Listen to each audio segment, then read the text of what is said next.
Good morning dear students. Last class में हमने किया था डाई कौन कौन सी है उनके बारे में जाना था, कितने प्रकार के डाइज हैं। आज हम उनके बारे में आगे करेंगे कि रंगों के द्वारा हम किस प्रकार से वस्त्र को परिसज्जित कर सकते हैं, उनके ऊपर परिसज्जाएं दे सकते हैं। तो आज करेंगे रंगों के द्वारा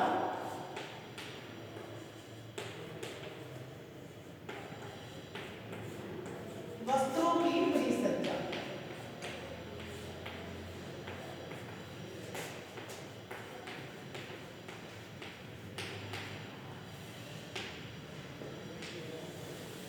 रंगों के द्वारा वस्त्रों की परिसज्जा के बारे में जानेंगे कि किस प्रकार से हम रंगों के द्वारा वस्त्रों को परिसज्जित कर सकते हैं। वस्त्र को सुंदर, आकर्षक, नया, मन भावन और तरोताज़ा बनाने के लिए क्या करना पड़ता है, हमें उसे अट्रैक्टिव बनाने के लिए रंगों का प्रयोग किया जाता है।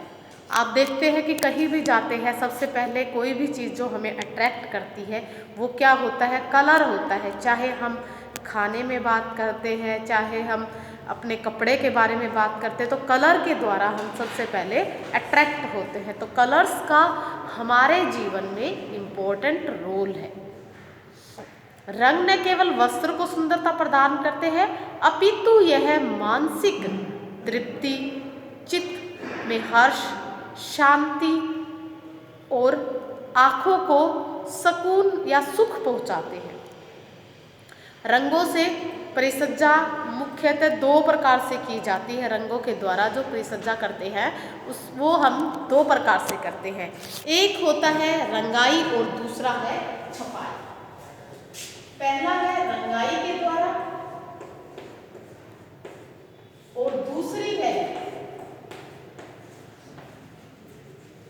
डाई, और दूसरा जो है हमारा उसे बोलते हैं छपाई, जिसे कहते हैं प्रिंटिंग।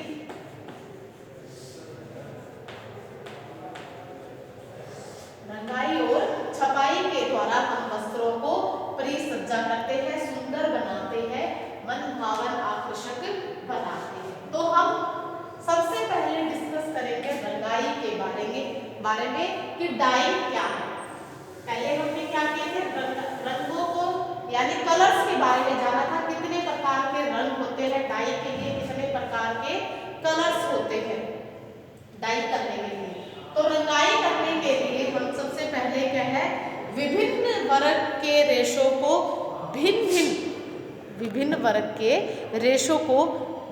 भिन्न रंगों के प्रति उसकी एफिनिटी या सादृश्य बोलते हैं, सादृश्यता होती है। सभी जो भी रेशे होते हैं, कोई कलर्स को जल्दी अब्जॉर्ब कर लेता है, कोई कलर को अब्जॉर्ब ही नहीं कर पाता है, और कई क्या है बड़े अच्छे तरीके से कर लेते हैं और पक्के करते हैं, और उनमें से कलर्स बाहर नहीं निकलते हैं। कई बार ऐसा होता है कि डाई कर देते हैं और उसके बाद कलर क्या है, एक बार तो चढ़ जाते हैं, लेकिन एक दो धुलाई के बाद में क्या है, कलर वापस निकल जाते हैं।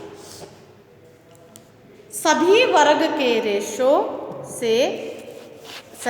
के जो रेशे सभी रेशों द्वारा रंगे नहीं जा सकते हैं। जितने भी रेशे हैं वो सभी रंगों के द्वारा नहीं रंगे जाते हैं। आपको ये बात मैंने पहले बताई थी कि रंगाई के लिए जो रंग बताए थे, जैसे कि हमने अम्लीय रंगों की बात की, क्षारीय रंगों की बात की, उदासीन रंगों की बात की, तो वो क्या थे, अदर टाइप्स के भी थे, जैसे नेप्थोल डाइज थी, मोर्डेंट थे। तो वो क्या है, सभी जो डाइज है वो सभी रेशों पर इक्वल नहीं चढ़ते हैं। सभी रेशों के लिए, किसी रेशे के लिए क्या है, अलग डाइज की जरूरत होती है। जैसे सिंथेटिक है, सिंथेटिक के लिए अलग डाइज का यूज़ किया जाता है। प्रोटीन फाइबर है, उनके अलग डाइज का प्रयोग किया जाता है, या फिर हम सेलुलोजिक फाइबर जो लेते हैं उनमें अलग रंगों का प्रयोग करते हैं। तो इस प्रकार क्या है, अलग अलग रेशों के लिए अलग अलग रंगों की आवश्यकता होती है। ये नहीं है, उसके लिए हमें क्या है, उस चीज़ की नॉलेज होनी चाहिए कि कौन से रेशे हैं, उसकी प्रकृति क्या है और कौन से रंग उनके लिए उपयुक्त रहेंगे। कई बार ऐसा होता है कि रंग तो हमने चढ़ा दिया, लेकिन क्या है वो पक्के भी चढ़ जाते हैं, लेकिन क्या है वो रेशे हैं उनको हार्म कर देते हैं, उनको नुकसान कर देते हैं। इसीलिए ये भी हमें पता होना चाहिए कि जो रेशे हैं, रेशों को जो डाई है वो नुकसान ना पहुंचाए। तो इसीलिए सभी रेशों के लिए अलग अलग रंगों की आवश्यकता होती है। तारतम्य रेशों से बने वस्त्रों को रंगना कठिन होता है। कुछ क्या होते हैं, कुछ रेशे अम्लीय रंगों से रंगे जाते हैं, कुछ उदासीन रंगों से रंगे जाते हैं। और तापशून्य रेशों को रंगना मुश्किल क्यों होता है? क्योंकि उनके अंदर अब्जॉर्प्शन कैपेसिटी है या अवशोषण क्षमता है, वो उसका पूर्णतः अभाव होता है, उनमें वो नहीं होता है। तो इनके लिए क्या होता है, और रंग रेशों के भीतर तक प्रवेश नहीं कर पाते हैं। ऊनी रेशे अम्लीय रंगों द्वारा सुंदर ढंग से रंगे जाते हैं तथा रेशे के भीतर गहराई तक कलर पहुंच जाते हैं और वस्त्र को रंग देते हैं। उदासीन रंगों द्वारा सूती, लिनन, जूट और पटसन की रंगाई की जाती है। ये बातें हमने पहले डिस्कस कर चुके हैं।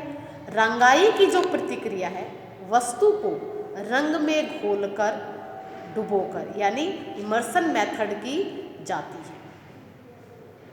रेशे से लेकर वस्त्र निर्माण की प्रक्रिया में उन्हें रंगा जा सकता है। रेशे से भी रंगा जाता है, उनको धागे से भी रंगा जाता है और वस्त्र को भी रंगा जा सकता है। परंतु इनको रंगने की अलग अलग विधियां होती हैं। ये नहीं है कि एक ही विधि से रेशों को भी रंग सकते हैं, धागों को भी रंग सकते हैं और वस्त्र को भी रंग सकते हैं, ऐसा नहीं है। सभी के लिए अलग अलग मेथड्स का प्रयोग करते हैं, विधि का प्रयोग करते हैं। और संपूर्ण रेशा, धागा, लच्छियाँ, वस्त्र को भी उनको डुबोकर रंगा जाता है। रंगाई में निम्नलिखित प्रक्रियाएं होती हैं जो आपको बता रहे हैं। रंगाई के लिए प्रक्रिया, रंगाई के लिए जो प्रक्रियाओं से होकर गुजरना पड़ता है वो प्रक्रिया निम्नलिखित है।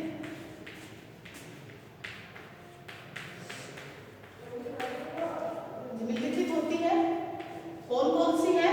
सबसे पहले हम रंगने के लिए जो प्रक्रिया है उसमें वस्त्र को गीला करना, वस्त्र को गीला करना। दूसरा जो है इसके लिए प्रोसेस है, प्रक्रिया, रंग को अम्ल, क्षार या अन्य घोल में डुबोना।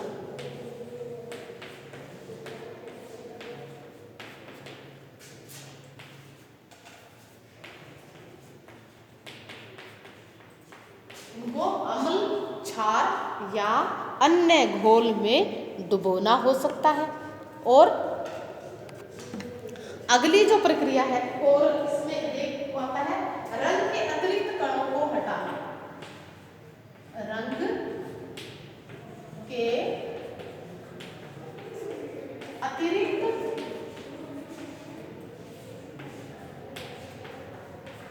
कणों को हटाना। अगला और लास्ट इसमें हमारा आता है रंग पक्का करना। रंग पक्का करना। तो हम जब वस्त्र को रंगते हैं या रेशों को रंगते हैं, यानी हम किसी की भी रंगाई करते हैं, रेशे, वस्त्र या धागे की, तो उसको इन प्रक्रियाओं से होकर गुजरना पड़ता है। सबसे पहले वस्त्र को गीला करना पड़ता है या रेशा है, रंग को अम्ल, क्षार या अन्य घोल में डुबोना पड़ता है, फिर रंग के अतिरिक्त जो कण होते हैं उनको हटाना पड़ता है और रंग पक्का भी करना पड़ता है। ये नहीं है कि हमने रंग लगा दिया और क्या है हमारा काम हो गया, उसको क्या है पक्का जरूरी है। क्या होता है, आप देखते हैं कई बार अगर हम उनको पक्का नहीं करते हैं तो एक दो धुलाई के बाद ही कलर्स है वो बाहर निकल जाते हैं, तो उनको पक्का करना भी क्या होता है, आवश्यक होता है। तो इसके लिए संपूर्ण डुबोने वाली विधि में सबसे पहले वस्त्र को पानी में भिगो देते हैं, जिससे उनके रेशे क्या होते हैं, फूल जाते हैं। जब भी हम डाइस करते हैं तो रेशों को पानी के अंदर भिगोना पड़ता है कुछ समय के लिए, लगभग आधा घंटे के लिए। तो उससे क्या होता है, उनके जो रेशे होते हैं वो पानी में डूब जाते हैं। आप देखते हो कई बार जैसे हम घर में उजाला वगैरह यूज़ करते हैं, अगर आप सूखे कपड़े में सीधे नील के अंदर डाल देते हैं उजाला के अंदर, तो आप देखेंगे उसमें पैचेज आ जाते हैं, धब्बे धब्बे से हो जाते हैं। तो इसके लिए हमें क्या करना पड़ता है, हमें पहले कपड़े को भिगो के रखना पड़ता है। गीले कपड़े में तो उजाला देते हैं, तो इसीलिए क्या है, रेशों को भिगोना पड़ता है। आवश्यकता अनुसार रंग का घोल बनाते हैं, जितनी हमें आवश्यकता होती है उसके अनुसार हम रंग का घोल बनाते हैं और इसी घोल में वस्त्र को डुबोकर रख देते हैं। रंग वस्त्र की सतह के कणों के संपर्क में आता है। ताप और नमी के कारण जब हम डाई करते हैं तो आप देखते हैं, क्या देखते हैं कि उसके अंदर हम ताप और नमी के द्वारा, ताप एवं नमी के द्वारा आप जब डाई करते हैं या डायर्स होते हैं उनको देखना, वो क्या करते हैं, चुन्नी वगैरह कपड़ा डाई करवाते हैं हम कोई भी, तो उसमें वो गैस के ऊपर पतीला रखता है और उसमें ये प्रोसेस करता है। तो उस पर क्या है, ताप और नमी होती है, जो क्या करते हैं, हमारे जो कणों की श्रृंखला है, कणों की श्रृंखला होती है, श्रृंखला यानी चेन होती है, कणों की जो चेन होती है वो टूट जाती है ताप और नमी के द्वारा, और टूटने से क्या होते हैं, उनमें कलर अच्छे से चढ़ जाते हैं। इसके ऊपर टूटने से कलर अच्छे से चढ़ जाते हैं और वस्त्र को सुखाने के बाद जल जो है वो भाप बनकर उड़ जाता है और रंग की जो श्रृंखला टूट जाती है वो वापस क्या होती है, जुड़ जाती है, और जुड़ने से क्या होता है, कलर्स हैं वो पक्के चढ़ जाते हैं। जुड़ने के बाद कलर्स पक्के चढ़ जाते हैं। रंग का जो पक्कापन है, रंग का जो पक्कापन है वो इस बात पर डिपेंड करता है, इस बात पर निर्भर करता है कि रंग की गहराई कितनी है, रंग कितना गहरा अंदर तक गया है, कितनी गहराई तक रंग गया है, रेशों के भीतर प्रवेश किया है। रंग जितनी गहराई तक रेशों के अंदर प्रवेश करता है, अंदर जितना जाएगा उतने ही क्या है, उसको निकालना मुश्किल हो जाता है। जैसे एक डिब्बा है, उसके अंदर चीज़ें जाते हैं, जितना लंबा होगा हमें क्या है, हाथ उतना ही डालना मुश्किल होता है, निकालना चीज़ों को इजी रहता है, मुश्किल होता है, और जितनी ऊपर चीज़ रहेगी हम उसको इजीली निकाल लेते हैं। तो इसी प्रकार क्या है, रेशों के अंदर भी, रंगों का भी यही होता है कि जितने अंदर कलर चले जाते हैं उतने ही रंग पक्के चढ़ते हैं। अतः वस्त्र निर्माण से पूर्व कच्ची अवस्था में ही रंगाई की जाना अच्छा माना जाता है। जब वस्त्र जब बनाते हैं तो उसकी जो कच्ची अवस्था होती है उसी में रंगों को रंगना अच्छा होता है। रंग पक्का तैयार होता है। तैयार वस्त्र को रंगना ज़्यादा सरल और सस्ता है, परंतु रंग रेशों के भीतर ज़्यादा गहराई तक नहीं पहुंच पाते हैं। हम एक रेशे को रंगते हैं, कच्ची अवस्था में होता है उसको, और एक हम तैयार कपड़ा गारमेंट्स को रंगते हैं तो उसमें उतनी ही मुश्किलें, रंग तो चढ़ जाएगा, सस्ता भी होगा। जब हम यार्न स्टेज पर डाई करते हैं तो वो क्या होती है, प्रोसेस महंगी होती है, लेकिन जब हम फैब्रिक स्टेज पर जब रेशो फैब्रिक को डाई करते हैं तो वो महंगी सस्ती प्रोसेस होती है, लेकिन वो क्या होते हैं, रंग पक्के नहीं चढ़ते हैं, और यार्न स्टेज पर जो होते हैं वो रंग पक्के चढ़ते हैं, क्योंकि धागे की ऐंठन, बुनाई की जो सघनता होती है, कढ़ाई, नमूना आदि रंग रेशों को भीतर तक पहुँचने में बाधा पहुँचाते हैं, वो बाधा करते हैं। अतः क्या होता है, रंगाई का काम कच्ची अवस्था में किया जाता है। कच्ची अवस्था में ज़्यादा करते हैं, तभी रंग सबसे अधिक पक्के और अंदर तक प्रवेश करता है और इससे रंग क्या होंगे, बढ़िया, पक्के और टिकाऊ होते हैं। तो हमें क्या करना चाहिए, जब हम तो क्या करेंगे, हम तो क्या है, या वस्त्र खरीदते हैं तो वस्त्रों को ही डाई करवाते हैं, लेकिन जब इंडस्ट्रीज में होते हैं तो उनको कच्ची अवस्था में रंगना उपयुक्त माना जाता है। तो अब हम करेंगे रंगाई की विभिन्न अवस्थाएं।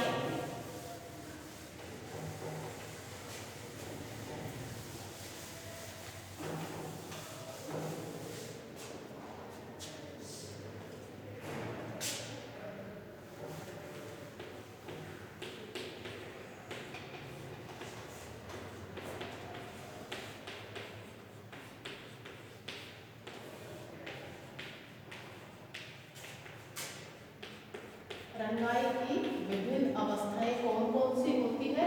सबसे पहले हम इसमें 3 प्रकार से वस्त्रों को, जैसा कि हम पहले बता चुके हैं कि रेशों को धागे रेशे, जो भी रेशे होते हैं यानी फाइबर स्टेज पर, यार्न स्टेज पर और उनको फैब्रिक स्टेज पर रंगा जा सकता है।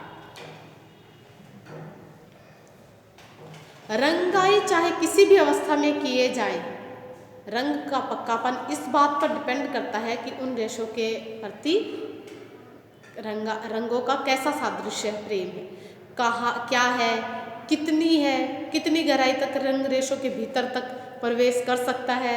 रंग की जांच के लिए धागे की ऐंठन को खोलकर देखने से रंग के पक्केपन और उसका पता चल जाता है। कई बार हम देखते हैं कि ट्विस्ट होता है जो धागे में, उसको अगर खोलते हैं तो रंग अंदर, कई बार जैसे ऊपर तो कलर दिख जाता है, अंदर से खोलते हैं ट्विस्ट को तो वो डल दिखाई देता है या कलर वहाँ तक पहुँचा ही नहीं है, उसका बेस कलर ही दिखाई देता है।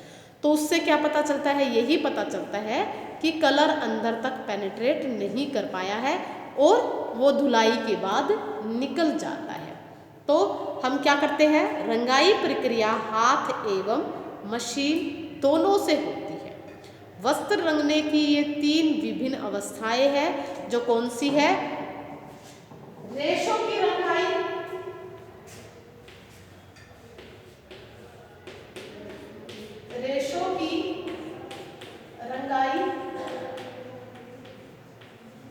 जिसे बोलते हैं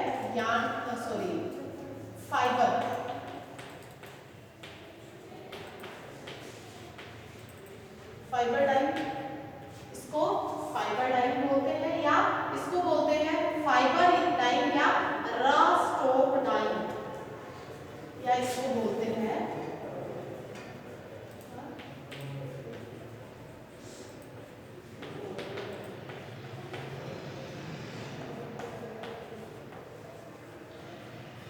रॉ स्ट्रोक डाई बोलते हैं। दूसरी जो रंगाई है वो होती है हमारी धागे की रंगाई। दूसरी जो होती है धागे की रंगाई, जिसे कहते हैं यार्न, या इसे बोलते हैं यार्न और इसको बोलते हैं स्किन डाई।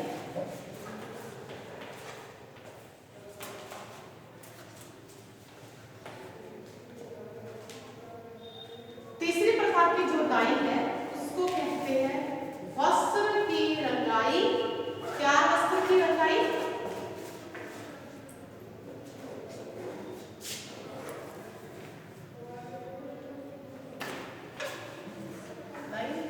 तीसरी है वो है क्या वस्त्र की रंगाई।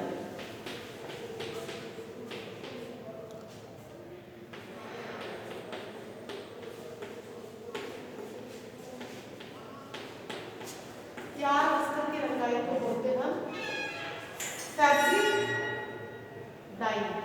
तैयार वस्त्र की रंगाई को बोलते हैं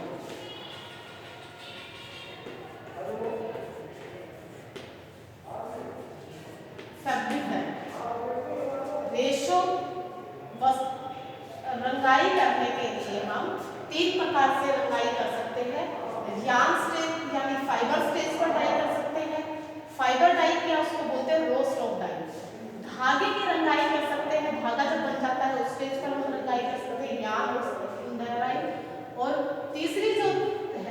डाइंग का जो प्रोसेस है वो है फैब्रिक डाइंग, या स्टेज है वो है तैयार वस्त्र की रंगाई या फैब्रिक डाइंग इसको बोलते हैं। तो सबसे पहले हम आप यहाँ डिस्कस करेंगे रेशों की रंगाई के बारे में डिस्कस करेंगे कि रेशों की रंगाई किस प्रकार से की जाती है। फाइबर डाइंग में सबसे पहले हम आते हैं कि वस्त्र निर्माण प्रक्रिया की ये सबसे सरलतम इकाई है, सरलतम इकाई है। आपको बताया था कि ये महंगी पड़ती है, लेकिन क्या है इनको रंगना इजी होता है, सरलतम इकाई है और इससे इनसे भी वस्त्रों का निर्माण होता है। रेशों के द्वारा ही आपको बताया था वस्त्रों का निर्माण होता है। वस्त्रों का निर्माण किसके द्वारा होता है? रेशों के द्वारा। और इनको क्या कहते हैं? इन्हें रो स्टॉक भी कहते हैं, रो स्टॉक कहते हैं, इनको रो स्टॉक भी कहते हैं। कच्ची अवस्था में अगर रेशों को रंग दिया जाता है तो रंग कैसे चढ़ते हैं? पक्के कलर चढ़ते हैं, क्योंकि ये कच्ची अवस्था होती है, रॉ मटेरियल होता है, यहाँ पर पक्के रंग चढ़ते हैं। इस अवस्था में रेशों को रंगा जाता है तो ये रंग पक्के होते हैं। रंग सभी जगह से समान रूप से चढ़ जाते हैं, क्योंकि इनके ऊपर कोई भी ट्विस्ट वगैरह नहीं होता है और पक्का और टिकाऊ होता है। अब जो रेशे हैं इनमें सूती, लिनन,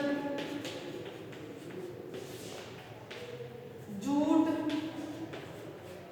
और ऊन इत्यादि को इनसे रंगा जाता है। ऊन है, रेशम है, पटसन इत्यादि, इनको क्या है इन रेशों को कच्ची अवस्था में ही रंग लिया जाता है और इन्हें मुख्यतः 3 प्रकार से रंगा जाता है। इन्हें रंगने के लिए 3 प्रकार से रंगा जाता है। इनको कच्ची अवस्था में इन रेशों को रंगने के लिए 3 प्रकार से रंगा जाता है। रेशों की रंगाई 3 प्रकार से होती है। कौन सी होती है? इसमें सबसे पहले होती है टॉप डाइंग। इसके अंदर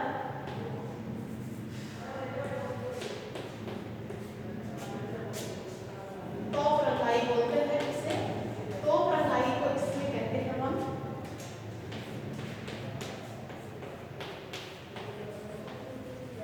टॉप रंगाई।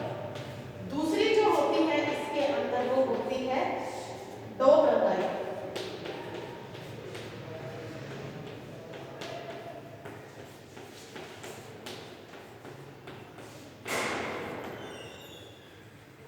डॉप रंगाई होती है।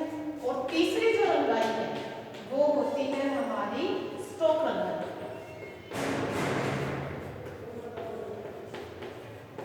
स्ट्रोक रंगाई होती है।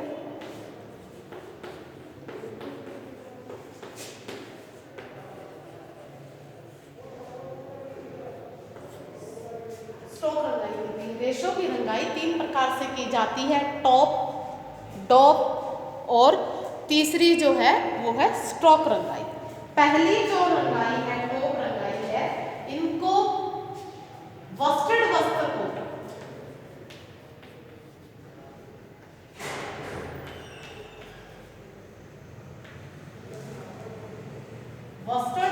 को रंगने के लिए उनको रंगा जाता है। वस्टर्ड वस्त्र आपको कौन से बताए थे?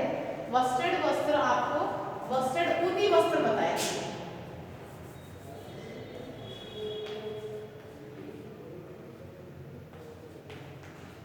वस्टर्ड ऊनी वस्त्रों को रंगने के लिए ये डाई की जाती है। वस्टर्ड वस्त्र आपको कौन से बताए थे? उसमें आपको बताए थे ऊनी और वस्टर्ड।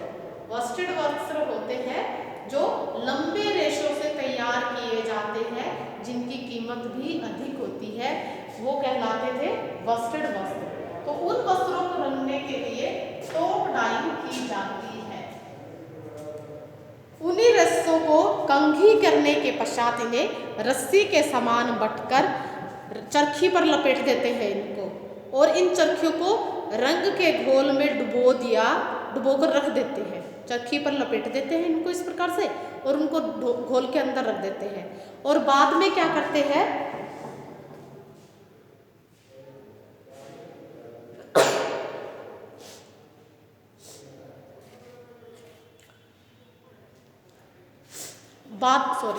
बाद में घोल में से निकालकर इनको सुखा लेते हैं।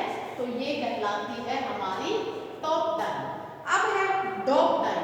डॉप डाई में क्या करते हैं, इसके लिए डॉप डाई में कृत्रिम रेशों को रंगा जाता है।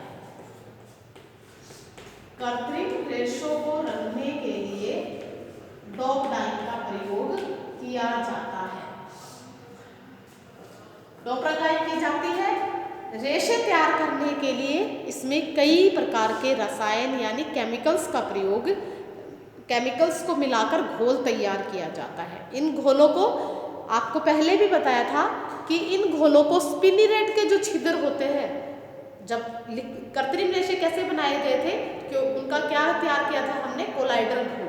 जितनी भी प्रॉपर्टीज हमने पढ़ी थी आपको बताया था कि जिस भी रेशे की प्रॉपर्टी पढ़ रहे थे, कोलाइडल स्पिनिरेट की जहाँ बात आती थी तो कोलाइडल घोल हम तैयार करते थे और उसके अंदर जो कुपीनुमा होते थे, उसके अंदर छिद्र होते हैं, उसमें से उनको गुजारा जाता था। तो इसमें क्या करते हैं, रसायनों को मिलाते हैं और घोल के अंदर ही क्या करते हैं, कलर, कोलाइडल जो घोल होता है उसके अंदर ही कलर को डाल देते हैं। कच्ची अवस्था होती है और फिर स्पिनिरेट के छिद्रों से निकाल लेते हैं। तो कृत्रिम रेशे जब वो तैयार होते हैं वो तो डाइड ही होते हैं, तो वो क्या कहलाते हैं, डॉप डाई कहलाती है इनको। और ये रंग है वो पक्के चढ़ते हैं, टिकाऊ होते हैं और इनके ऊपर धूप, प्रकाश, बीज, इनके ऊपर धूप है, प्रकाश, ब्लीच, पसीने, इनका कोई प्रभाव नहीं पड़ता है।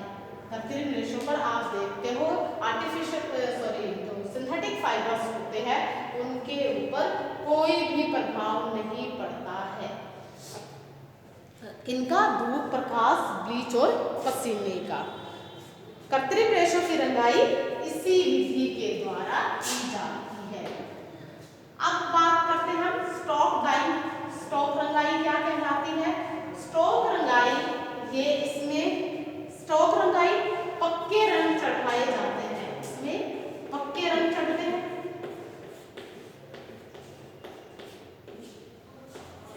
जिन रेशों को पक्के रंग चढ़ाने होते हैं उन पर ये रंग इस प्रकार, इस विधि से रंगाई की जाती है। स्टॉक रंगाई के लिए रेशों को बड़े बड़े टैंकों में डाल देते हैं, टैंक होते हैं बड़े बड़े, उनके अंदर उसमें डाल देते हैं और हाई टेम्परेचर पर, उच्च तापक्रम पर प्रवाहित कर कर रेशों को रंगा जाता है। उच्च तापक्रम पर रेशों को रंगा जाता है।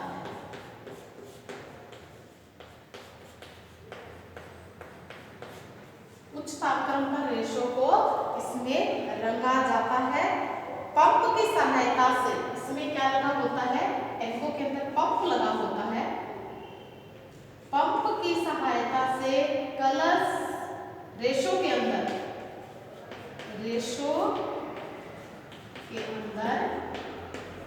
कलर पहुंचाया जाता है।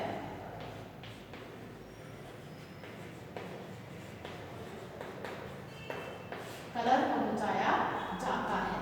कुछ हाई टेम्परेचर भी यूज करते हैं और पंप भी यूज करते हैं। पंप की सहायता से रेशों के अंदर तक कलर्स को प्रवेश करवाया जाता है। तो ये थी हमारी कौन सी, रेशों की रंगाई। रेशों की रंगाई हमने 3 प्रकार से की, टॉप रंगाई, डॉप रंगाई और स्टॉक रंगाई। टॉप रंगाई किसके लिए यूज करते हैं, वस्टेड ऊनी जो वस्त्र होते हैं उनको रंगने के लिए टॉप रंगाई का प्रयोग किया जाता है। डॉप रंगाई कृत्रिम रेशों को रंगने के लिए, ये रंग इस डाई टॉप डार्क रंगाई का प्रयोग किया जाता है, इस विधि का प्रयोग किया जाता है, स्टेज पर रखे जाते हैं उनको। और इसमें जो कलर चढ़ते हैं वो पक्के चढ़ते हैं और इनके ऊपर किसी भी प्रकार का धूप, प्रकाश, पसीना, ब्लीच इत्यादि का कोई प्रभाव नहीं पड़ता है, क्योंकि ये सिंथेटिक जो फाइबर होते हैं इनके रंग पक्के होते हैं, टिकाऊ होते हैं। थर्ड जो टेक्निक है वो है स्ट्रोक रंगाई। स्ट्रोक रंगाई इस पर जिन रेशों को पक्का रंग चढ़ाना होता है उन रेशों को इसमें रंगा जाता है। इसके लिए बड़े बड़े टैंक होते हैं, उनके अंदर रेशों को डाला जाता है, घोल होता है उनके अंदर, और हाई टेम्परेचर का, उच्च तापक्रम का इसके अंदर प्रयोग किया जाता है। हाई टेम्परेचर के साथ साथ उसमें पंप लगे होते हैं। पंप क्या काम करता है? वो रेशों के अंदर कलर्स को प्रवेश करवाने का काम करता है प्रेशर के साथ, ताकि रेशे के अंदर तक कलर पेनिट्रेट कर जाए, और उससे क्या होगा, रंग अगर रेशों के अंदर तक प्रवेश कर जाते हैं तो रंग पक्के चढ़ते हैं, पक्के और टिकाऊ होते हैं और बाहर नहीं निकलते हैं। तो इस प्रकार से हमने रेशों की रंगाई की बात। दूसरा जो हम अगला है वो है धागे की रंगाई। ये तो रेशों की रंगाई थी। दूसरा हमने की थी रेशों के बाद धागे की रंगाई।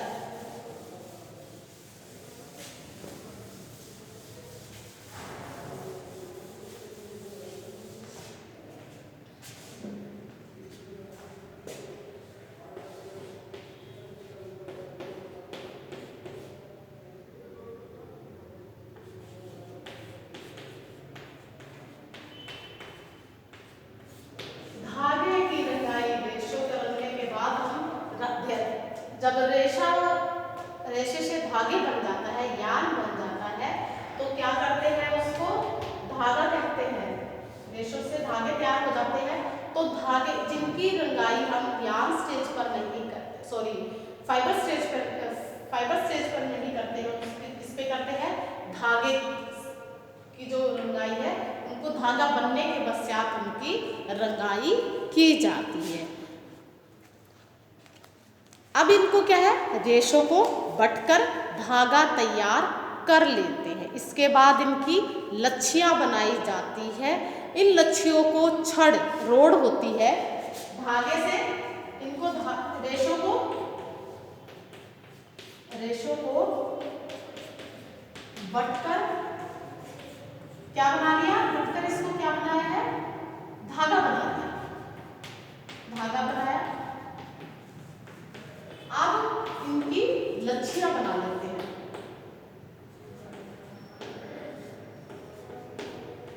लच्छियां बना लेते हैं और लच्छियों को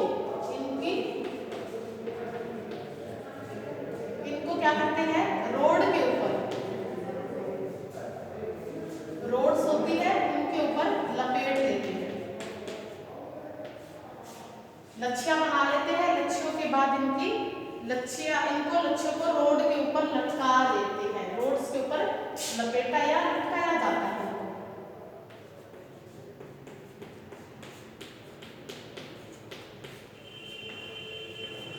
रोड इनको लटकाया जाता है। छड़ को जिस लच्छियों पर चढ़ी होती है, छड़ है जो जिस पर लच्छियां चढ़ी होती है, रंग में टैंक में इस प्रकार से फिट कर देते हैं कि वो बराबर घूमती रहती है। इस प्रकार से फिट करते हैं उनको, रोड्स को, कि वो टैंक के अंदर बराबर घूमती रहती है। और छड़ के साथ जो धागे लिपटे होते हैं, धागे की लच्छियां भी रंग में डूबती रहती हैं। जो लच्छियां है वो डूबती रहती हैं और उन पर रंग भली प्रकार से चढ़ जाते हैं, रंग अच्छे से चढ़ जाते हैं। सूती एवं लिनन के रेशों को, सूती एवं लिनन के धागों को रंगने के लिए मोस्टली इसी विधि का प्रयोग किया जाता है। सूती और लिनन के रेशों को रंगने के लिए इस विधि का प्रयोग किया जाता है। इस अवस्था में जो रंग चढ़ते हैं वो ज्यादा गहरे एवं पक्के होते हैं। इस अवस्था में जो रंग चढ़ते हैं वो गहरे और पक्के होते हैं।